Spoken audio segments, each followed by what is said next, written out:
So we're already in to the middle of January, and how are those resolutions working out for you? Now, for many, weight loss, not eating sugar, not eating the sweets and the things that you really want to eat are the things that a lot of us give up at some point or another.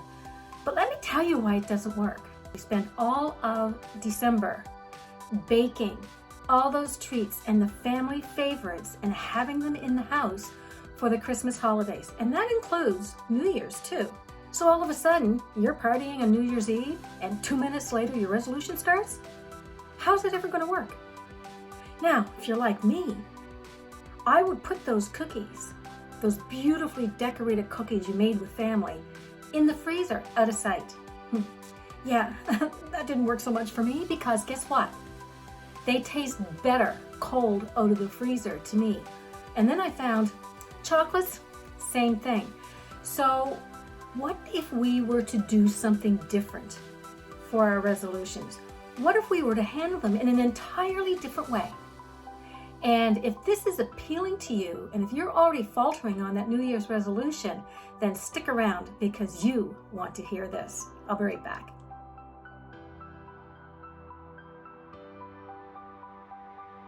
My name is Deb Day, and I am all about helping people be the healthiest version of themselves possible. That does not mean that you don't have treats, because it's all about life balance. But sometimes those treats get the best of us. I personally don't do resolutions, and while some people might say, well, I'm going to set goals, to some that sounds like a lot of work. That sounds like a work thing, not a personal achievement kind of thing. So it all depends on where our mindset is. So if we were to take a different approach to New Year's resolution, and really, why should they start January 1st?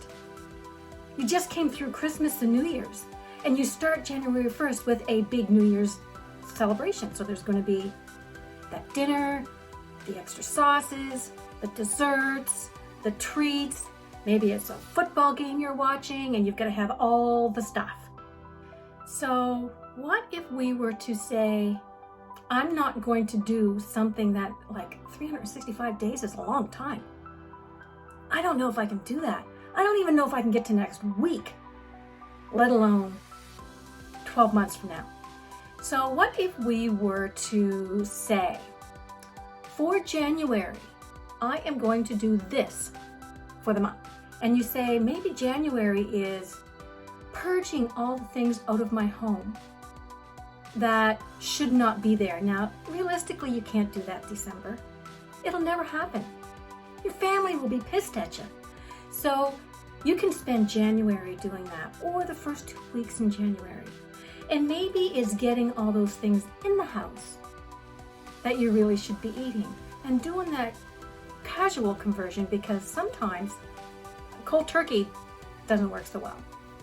And then maybe at the end of the month you can say, I'm done, I'm set, I'm prepped, I've done good so far, eating less of the things that I'm not supposed to be doing. So February, I'm going to ramp it up a little bit. I'm going to do this. I'm going to add some exercise. I'm going to do this. I'm going to eat even less. Maybe I can find some new recipes. Maybe I can do something different. See how February goes. Instead of putting yourself in that position where you've got all of the pressure and what you have behind you. Now, I'm 65, so I've got lots of years of failed resolutions behind me. And I don't need to go for another year of that. I've already proven that I can't make them stick. So what do I have to do different to make this one stick? So try doing something different. Set a goal for a month and get there. Then you can start thinking the 3rd or 4th week of January how you want to structure your goal or your resolution for February, knowing that the end in mind is to be a healthier you, whether it's a sugar detox, whether it's to lose weight, whether it's to be more active. And maybe you can find a combination of all of them, because really the goal to a healthier you is not just one of those things. It's all of them. More water, better sleep, less electronics before bedtime. all the things.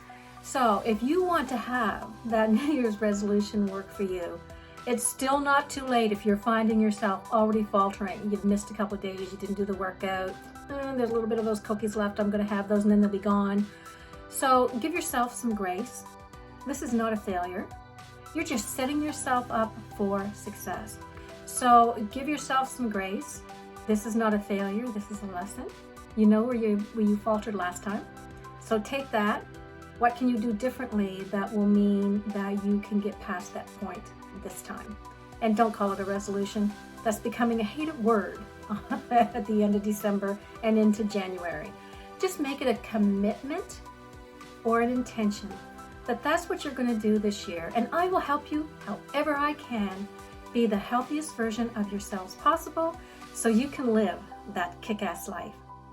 Thanks for being here, and I'll see you in the next video.